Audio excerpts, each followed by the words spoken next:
शंकर भगवान से पूछा, आपका कोई भगत मरता है तो आपका गण क्यों नहीं जाता लेने के लिए? शंकर भगवान बोलते हैं, मेरे गण ऐसे हैं, किसी का मुंह लंबा है, किसी का मुंह चौड़ा है, किसी का मुंह ही नहीं है। जब कोई मर रहा होता है और अगर मैंने गण को भेज दिया तो आधा तो वैसे ही मर जाता है उनको देख के। तो शंकर भगवान बोले, मैं अपने गणों को नहीं भेजता। फिर शंकर भगवान बोले, मैं खुद जाता हूं। मैं सोया। नानी भाई का मायरा सुना आप लोगों ने? अरे बोलो तो, सुना है? उसमें सुना होगा नरसिंह मेहता ने शंकर जी के मंदिर में भजन किया। नरसिंह मेहता को भी अगर सांवरिया से किसी ने मिलाया था तो शंकर नहीं मिलाया था। प्रथम वैष्णव है शिव। नरसिंह मेहता रात भर रोए, भगवान शंकर आ गए, तूने शिवरात्रि के दिन मेरा अभिषेक करा है, आंसुओं से करा है, चल मैं तुझे लेकर चलता हूं। क्या चाहता है? सांवरिया का दर्शन। ले गए सांवरिया और लेकर जब गए, पहुंचे सांवरिया के मंदिर में, ले जाकर सांवरिया के गोलोक धाम में खड़ा कर दिया नरसिंह मेहता। सांवरिया सेठ ने पूछा, नरसिंह, अरे ओ नरसिंह। नरसिंह जी बोले, बोलो, तुझे लाया कौन है? कौन लेकर आया? तुझे लेकर आया कौन यहां? नरसिंह। उसी समय पर नेत्र बिंदु में जल भरकर कहते हैं, मुझे लाने वाला ये देव अधिदेव महा जो लेकर आए हैं, देव अधिदेव महादेव हैं जो मुझे लेकर आए हैं। केवल शिव, केवल शंकर हो गए। भगवान समझ गए कि अगर दुनिया में वैष्णव जीवों को, परम भगवदीय जीवों को अगर कोई मुझसे मिला सकता है तो वो केवल एक ही है। कौन? शंकर। इसलिए अमृत पीने वाला देव होता है और विष पीने वाला महादेव। विष पीने वाला महादेव अमृत तत्व की ओर जो जा रहे हैं, अमृत तत्व की। महाराज देवराज के प्राण छूटे गए देवलोक भगवान शिव के धाम में। आगे वर्णन आया, एक बिंदुक नाम का ब्राह्मण था जिसकी धर्म पत्नी का नाम चंचुला देवी। क्या नाम है?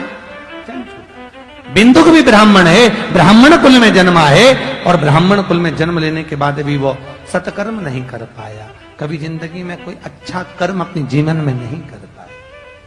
पर वेदव्यास जी ने बड़ा सुंदर लिखा है कि पुरुषों के नाम के आगे कभी धर्म नहीं लिखा, पर तुम्हारे नाम के आगे धर्म पत्नी लिखा है। क्या लिखा है? धर्म पत्नी। पतियों के नाम के आगे धर्म पति नहीं लिखा, कहीं धर्म पति नहीं लिखा गया, पर धर्म पत्नी का संबोधन क्यों लिखा? उसका कारण केवल इतना सा है कि पति कमाई कर लेकर आए, पति कमाए, खूब पैसा लेकर आए, पर लाकर वो पैसा अगर देता है तो पत्नी के हाथ में देता है। धर्म पत्नी के हाथ में इसलिए देता है कि तू इसकी कमाई में से थोड़ा सा धर्म में लगाना, सत्कर्म में लगाना।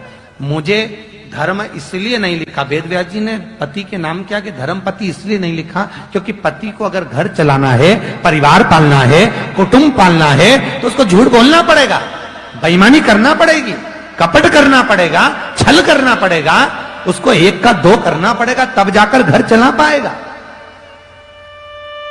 तो इनके नाम के आगे धर्म पति नहीं लिखा, पर पत्नी के नाम के आगे धर्म पत्नी इसलिए लिखा, तेरा पति कितनी भी कमाई कर लेकर आए उसमें से थोड़ा सा निकाल कर कहीं सत्कर्म में, कहीं धर्म में, कहीं शिव पुराण में, कहीं भगवत भजन में, कहीं स्मरण में थोड़ा थोड़ा लगाते रहना, तो पति को भी बैकुंठ ले जाना, खुद भी चली जाना। पर माताओं ने उसकी कमाई में से निकाला तो सही, पर सब डेंटिंग पेंटिंग में लगाया ही, धर्म में लगा ही नहीं सकते।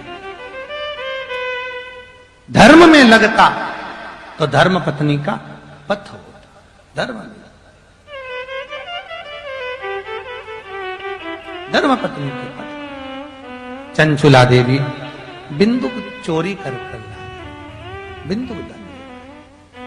आज बिंदुक चोरी कर ला रहा था, एक दीवार पर चढ़ा, धन चोरी का सिर पे रखा हुआ था, कूदा, कूदते से ही पानी में गिर गया।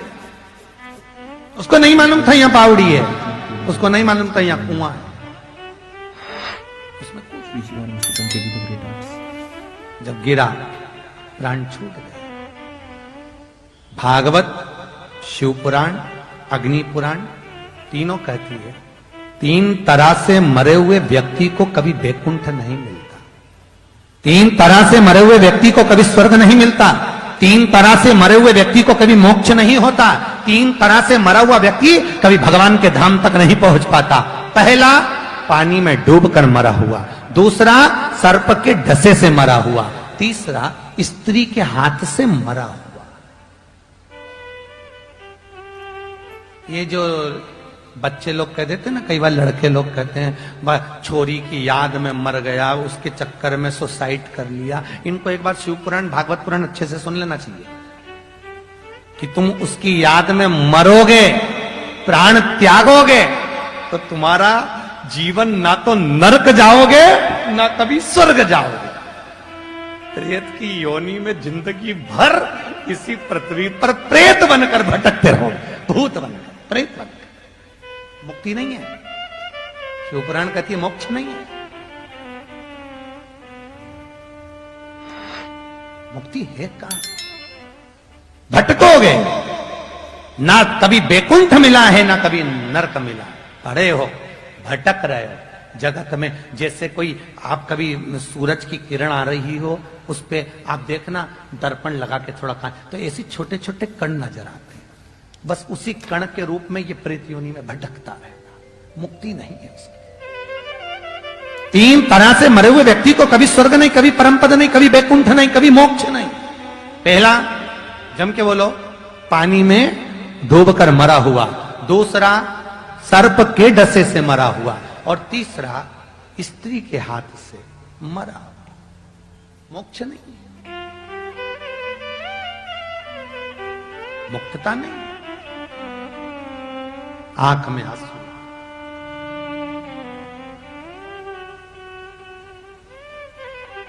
और आप लोग ध्यान से सुनना कथा को। भागवत जी में ये प्रश्न राजा परीक्षित का देवऋषि नारद ने भगवान ब्रह्मा से कहा था, परीक्षितम कथम वक्तु संभाय संस्थिते शुके।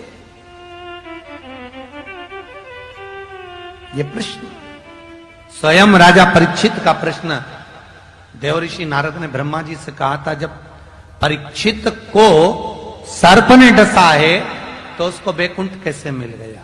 3 तरह से मरे हुए व्यक्ति को परम पद नहीं, बैकुंठ नहीं, मोक्ष नहीं, तो उसको कैसे मिल गए? उसको मिला कैसे? बताओ। तब भगवान ब्रह्मा जी उसी समय पर बोले। ब्रह्मदेव ने कहा, उसने एकाग्र चित्त, एकाग्र मन और एकाग्र ध्यान से कथा सुनी। शिव महापुराण की कथा कहती है कोई जल में डूबकर भी अगर मर गया, स्त्री के हाथ से भी मर गया, सर्प के डसे से भी मर गया, शिव महापुराण की कथा कहती है अगर अपनी जिंदगी में उसने यदि शंकर का अनुमोदन करा है या शिव महापुराण की कथा का स्मरण किया है, फिर अभी आपको वही बात आ गई कि आप जिस गली में से निकलकर जाओगे शिव पुराण को सुनकर, उस गली में कोई अधोगति में भी मरा है तो उसका परम धाम है, उसका मोक्ष, मुक्तता मिल जाती है उसको। तो कहा एकाग्र चित्त से स्मरण से अगर किसी ने शिव महापुराण की कथा को सुना और यदि वो जीव का मात्र दर्शन हो गया, मात्र दर्शन, केवल दर्शन।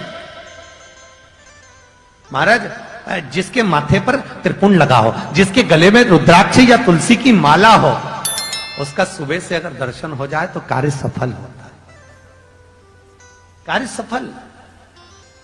कई कई ब्राह्मणों को तो सिर पे तिलक लगाने में भी शर्म आती है, हम उनसे भी कहते हैं लगाओ। अगर मस्तक पर ब्राह्मण के सिर पर तिलक है, त्रिपुंड लगा हुआ है, गले में रुद्राक्ष या तुलसी की माला है, तो तुम्हारा चेहरा देखकर ना जाने कितनों के भाग्य खुल जाएंगे। मात्र तुम्हारा चेहरा देखना, मात्र केवल तुम्हारा स्वरूप देखना, केवल लगाइए। अब भगवान शिव की कथा कह रही, बिंदु के प्राण छूट गए, बिंदुक के प्राण गए, YouTube channel KD the great arts. Chanchula Devi रो रही है, अंतिम संस्कार। KD the great arts. बहुत ध्यान से सुनना, शिव पुराण बार बार नहीं मिल सकती। किस्मत वाले हो जो आपको मिली है पर आप सुन रहे हैं। ना जाने कितनी पीढ़ियों को तार दोगे केवल इस पुराण, और ना जाने कितने संशय आप लोग जो गलती करते आए वो मिट जाएंगे इस शिव पुराण से। जो जो हम पूजन में गलतियां करें वो सब निकल जाएगी, केवल यदि आपने 7 दिन की शिव पुराण को अपने जीवन में याद कर लिया। मट्टी का दिया, तांबे का दिया, पीतल का दिया, स्टील का दिया, कांसे का दिया, आटे का दिया, ये दीप तक का वर्णन शिव महापुराण में कि कौन सा दिया ज्यादा प्रबलता देता है, कौन से जल की प्रखरता, ये एक एक चीज का। बहुत ध्यान से सुनिएगा। हमारा बिंदुक का चंचुला देवी रो पड़ी, नैनों में जल है चंचुला के कि आज मेरा पति चले गया, आज मेरा पति समाप्त हो गया। आंखों में जल भरा था चंचुला के, नैनों से आंसू बह रहे थे चंचुला के। नगर के लोग सबकी सब आज काशी जा रहे हैं। चंचुला के मन में आ गया, पति का अंतिम संस्कार हो गया, सब काम हो गया, मैं भी काशी जाती हूं। जिंदगी में कभी चंचुला देवी काशी नहीं गई थी। और आप सब जानते हो पूरी दुनिया में केवल एक ही नगरी है काशी, जिसको अभिमुक्त नगरी कहते हैं। कौन सी नगरी है वो? अभिमुक्त। दुनिया का कोई संत यदि अपने प्राणों को त्यागना चाहता है तो वो काशी में त्यागना चाहता है। श्रीमद वल्लभाचार्य जी, आप लोगों में कई लोग होंगे ब्रह्म संबंधी, जिन्हें ब्रह्म संबंध भी लिया होगा। श्रीमद वल्लभाचार्य जी ने स्वयं गोवर्धन नाथ जी से पूछा, मेरे वल्लभ ने, कि गिरिराज बाबा मेरे प्राणों को मैं कहां छोड़ूं? तो गोवर्धन नाथ जी बोलते हैं आप काशी चले जाइए। काशी क्यों? तो गोवर्धन नाथ जी कहते हैं काशी की भूमि एक ऐसी भूमि है जहां पर माता पार्वती ने शंकर से 2 वर मांगे हैं। एक वर माता पार्वती शिव से कहती है कि जिन पति पत्नी में आपस में झगड़ा हो उसमें प्रेम बढ़े, झगड़ा हो तो प्रेम बढ़े। शिव जी ने कहा तथास्तु। आज भी पति पत्नी में झगड़ा होता है तो उनमें प्रेम बढ़ता है। जिस पति पत्नी में झगड़ा नहीं होता उनका झगड़ा एक दिन ऐसे होता है कि अदालत तक बात पहुंच जाती है। इसीलिए निवेदन है, झगड़ते रहो, प्रेम करते रहो, प्रेम। दूसरा वर मांगा, हमें दूसरा वर दीजिए। क्या वर? तो कहा दूसरा वर ये दीजिए कि काशी में जो मरेगा, पार्वती जी बोलती हैं काशी में जो मरेगा तो उसको गुरु मंत्र आपको देना पड़ेगा। गुरु मंत्र आप दी शंकर भगवान से, गुरु मंत्र आप दीजिए।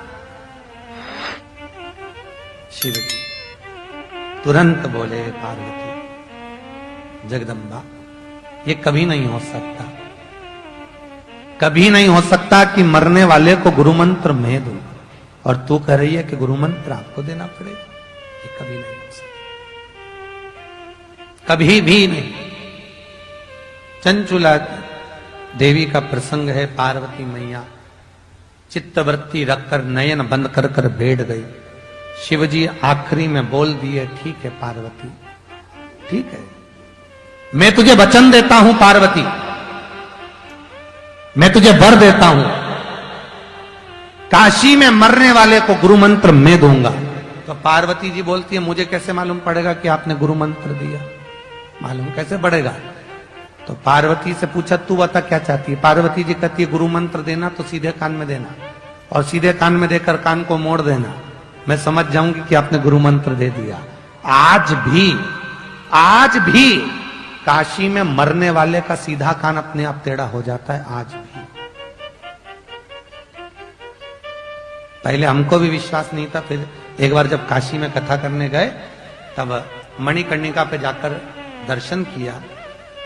किसी के कान सीधे थे, किसी का कान टेढ़ा था, तो पूछा ये सीधा कान वाला कहाँ का मुर्दा है? तो के 40 किलोमीटर दूर। जिसका कान टेढ़ा था उसका पूछा तो ये काशी की वो कॉलोनी का है। तो समझ में आ गया कि शिव महापुराण में मणिकर्णिका की एक पुस्तक निकली हुई है, आपने पढ़ा होगा, काशी मरण मुक्ति। कभी मौका मिले तो उस पुस्तिका को पढ़ना, या विद्येश्वर संहिता शिव पुराण की पढ़ना। उसमें स्पष्ट किया गया है काशी में मरने वाले का सीधा कान टेढ़ा हो जाता। आज भी कभी मौका मिले तो दर्शन करके आना। अभिमुक्त नगरी है काशी। गोवर्धन नाथ जी श्रीमद वल्लभाचार्य जी से करें अगर प्राणों को त्यागना है तो काशी जाओ। मेरे वल्लभ ने 80 घाट पर पहुंचकर प्राणों को त्यागा। रामानुज स्वामी, जिनसे रामानुज कोट आगे बढ़ा है, शंखचक्र, रामानुज स्वामी कहते हैं कि अंतिम समय में वेंकटलाल से पूछा गया कि प्राण कहां त्यागना है, तो वेंकटलाल कहते काशी चले जाओ। राम स्नेही संप्रदाय, जहां राम जी का नाम पूजा जाता है, राम जी महाराज जिन्होंने स्थापना करी राम स्नेही संप्रदाय, वो कहते हैं प्राणों को कहां त्यागा जाए, राम जी कहते हैं काशी चले जाओ। संत काशी में जाकर अपने प्राणों को त्यागना चाहते हैं क्योंकि शिव का गुरु मंत्र उनके कानों में मिल जाता है। अभी मुक्तता है काशी, मोक्ष नगरी है काशी, अभी मुक्त। भारत की भूमि के सबसे ज्यादा मुर्दे कहां चलते हैं?